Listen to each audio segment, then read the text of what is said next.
Start to the week, Leanne. James, it certainly has been. Seeing the market up close to 1%, really continuing the strength that we saw in the market last week. We were up about 0.4%.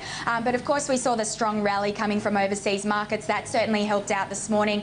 But of course, the financial sector really holding up the market today. We did see a strong performance in the financial sector over in the US on expectations that potentially interest rates will be raised sooner than expected. But of course, all of the major banks really performing strongly today off the back of that Murray report. So seeing them all up over 1.5%. The healthcare sector is also performing strongly, potentially in relation to that weakening Aussie dollar as well. And of course, materials and energy still performing in positive territory, which is quite surprising.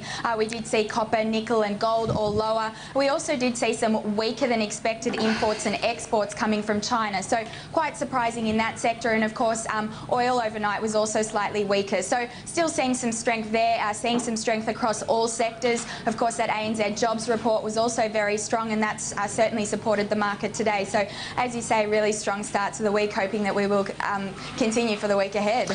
Not such a strong start for Coca Cola. Amatil, the concerns continue. A bit of a market update today. More jobs to go.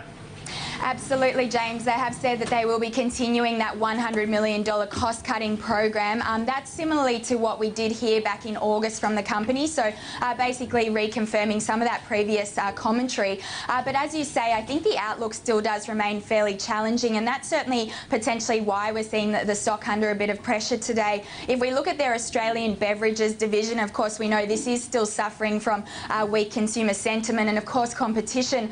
But also their Indonesian business is also still suffering from competition, those cost pressures and of course those currency movements as well. So I think overall for the year they are expecting that it will still be materially lower than the previous year, although they have still said that the second half will actually be stronger than the first half, given this latest restructure and of course some of the cost initiatives that are already in place. So I think the outlook at this stage probably looks a little bit concerning. There are still certainly those structural headwinds ahead, but obviously the stock has come under a bit of pressure. It's down about 23% since the start of the year. So potentially could be good buying opportunities at these levels. But certainly I think there still does remain some concerns ahead.